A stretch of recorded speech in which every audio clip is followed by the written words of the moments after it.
ukifika manyumba zimefunga.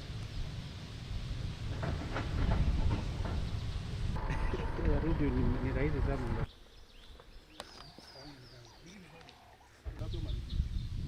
Askari wote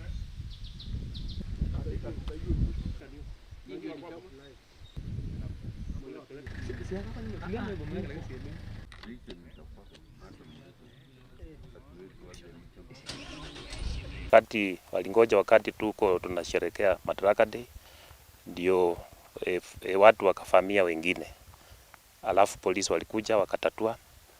Kutoka tarehe moja hii shida imepersist, na kutoka jana enhance security in this place. Tumesha arrest 22 people ambao wameshikwa.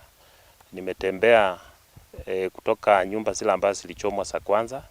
We have got 9 homesteads zile ambazo zimechomwa, totaling to about 20 houses.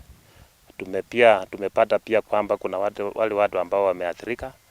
Ukiangalia 20 houses unakuta kwamba watu kama 100 hawana makao. Vitu zao zilichomwa. Kwa hivyo ninalize na county government na Red Cross na Ministry ya Special Programs kuhakikisha kwamba tumewatafutia msaada.